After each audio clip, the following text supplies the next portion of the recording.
Dimanche 28 avril 2024, cinquième dimanche de Pâques de l'année B.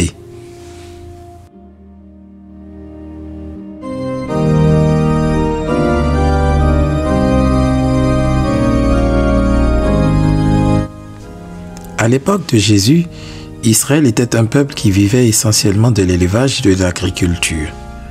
Aujourd'hui, pour donner beaucoup de poids à son message évangélique, Jésus va s'appuyer sur des images fortes de ce contexte agro-pastoral. Dimanche dernier, il évoquait une réalité pastorale, celle du bon berger. Jean chapitre 10.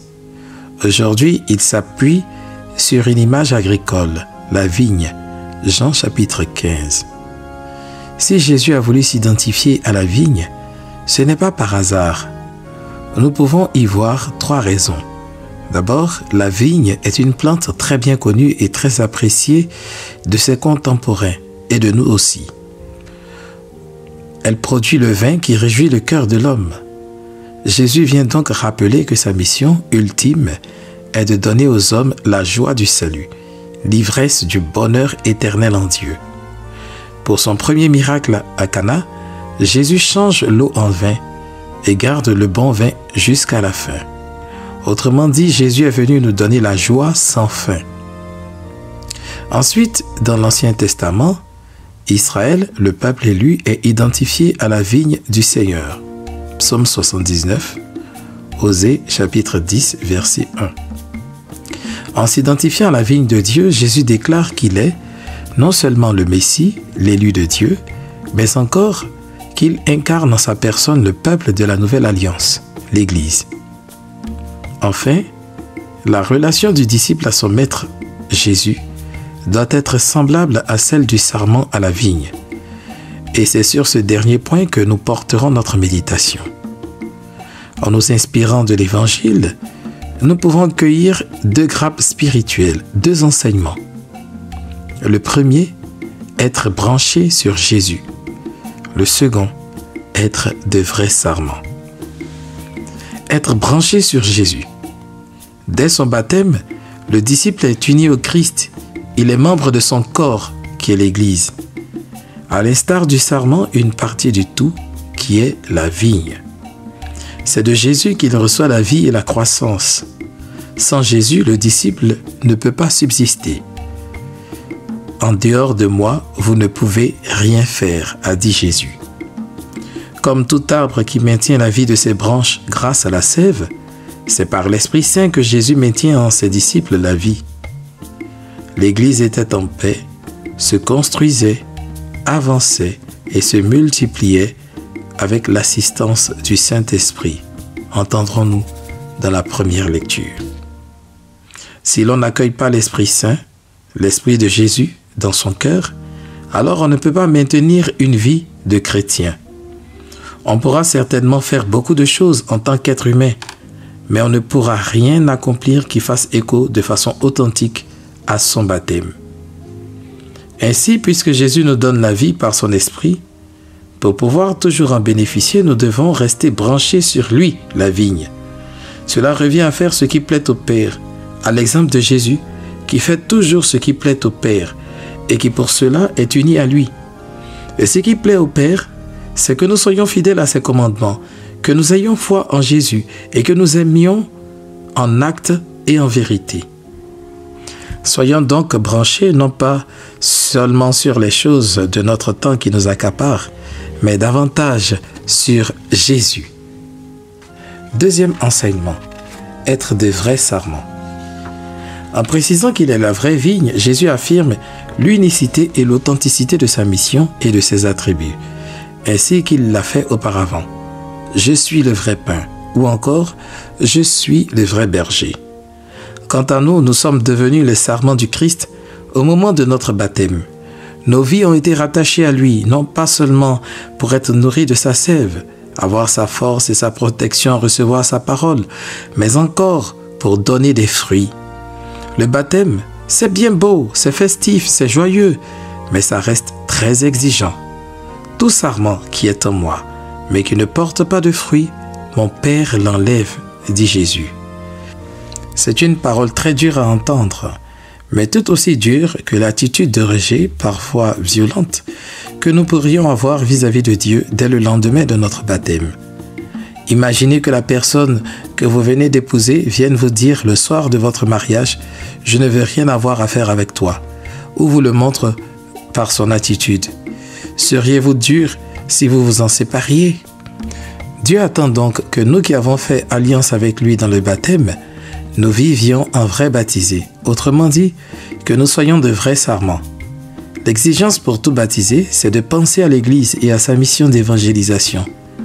La vie de l'Église est faite d'assiduité à la prière, à la louange, à l'enseignement de la parole de Dieu, au sacrement, donc en dehors du baptême, de la confirmation ou du mariage que l'on reçoit une seule fois, fréquenter régulièrement le sacrement de l'Eucharistie, la messe et le sacrement de la réconciliation. Par ailleurs, la vie de l'Église est aussi faite de témoignages de l'Évangile, d'obéissance aux commandements de Dieu, de communion fraternelle, de soins et d'attention envers les pauvres. D'un point de vue personnel, il y a l'exigence de l'amour, un amour sans hypocrisie, l'exigence de la foi et de l'espérance.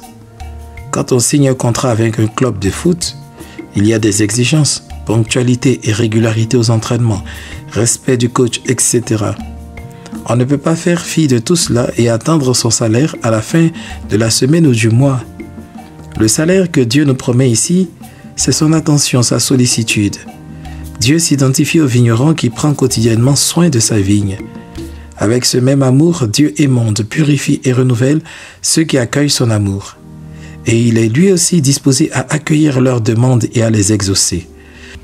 L'apôtre Jean dira, « Tout ce que nous lui demandons, il nous l'accorde, parce que nous sommes fidèles à ses commandements et que nous faisons ce qui lui plaît. » Et Jésus de renchérir, « Si vous demeurez en moi et que mes paroles demeurent en vous, demandez tout ce que vous voudrez et vous l'obtiendrez. » Puissions-nous donc être de ces bons sarments que Dieu le Père, le vigneron céleste, désire, sans cesse gonflé de la sève de son esprit et solidement branché sur Jésus, la vraie vigne, lui qui vit et règne avec le Père dans l'unité du Saint-Esprit, Dieu pour les siècles des siècles. Amen.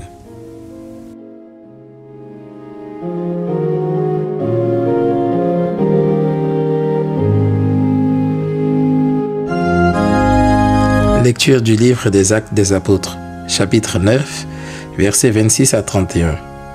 En ces jours-là, arrivé à Jérusalem, Saul cherchait à se joindre aux disciples, mais tous avaient peur de lui, car ils ne croyaient pas que lui aussi était un disciple. Alors Barnabé le prit avec lui et le présenta aux apôtres. Il leur raconta comment, sur le chemin, Saul avait vu le Seigneur, qui lui avait parlé, et comment à Damas, il s'était exprimé avec assurance au nom de Jésus. Dès lors, Saul allait et venait dans Jérusalem avec eux, s'exprimant avec assurance au nom du Seigneur. Il parlait aux Juifs de langue grecque et discutait avec eux, mais ceux-ci cherchaient à le supprimer. Mis au courant, les frères l'accompagnèrent jusqu'à Césarée et le firent partir pour Tarse. L'Église était en paix dans toute la Judée, la Galilée et la Samarie. Elle se construisait et elle marchait dans la crainte du Seigneur, réconfortée par l'Esprit Saint. Elle se multipliait. Parole du Seigneur. Nous rendons grâce à Dieu.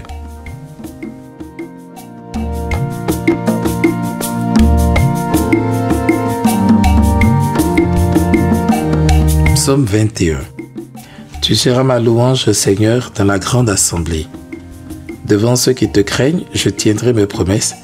Les pauvres mangeront, ils seront rassasiés. Ils loueront le Seigneur, ceux qui le cherchent.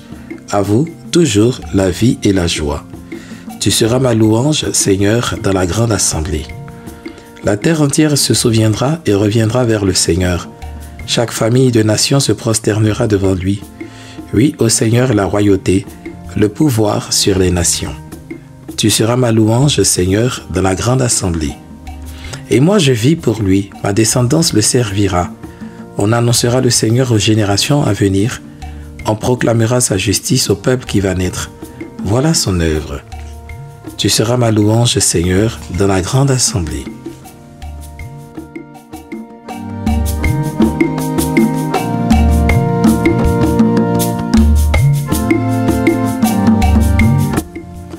Lecture de la première lettre de Saint Jean, chapitre 3, versets 18 à 24. Petits enfants, n'aimons pas en parole ni par des discours, mais par des actes et en vérité. Voilà comment nous reconnaîtrons que nous appartenons à la vérité, et devant Dieu, nous apaiserons notre cœur. Car si notre cœur nous accuse, Dieu est plus grand que notre cœur et il connaît toutes choses. Bien-aimés, si notre cœur ne nous accuse pas, nous avons de l'assurance devant Dieu. Quoique nous demandions à Dieu, nous le recevons de lui parce que nous gardons ses commandements et que nous faisons ce qui est agréable à ses yeux. Or, voici son commandement, mettre notre foi dans le nom de son Fils Jésus-Christ et nous aimer les uns les autres comme il nous l'a commandé. Celui qui garde ses commandements demeure en Dieu et Dieu demeure en lui. Et voilà comment nous reconnaissons qu'il demeure en nous, puisqu'il nous a donné part à son esprit. Parole du Seigneur. Nous rendons grâce à Dieu.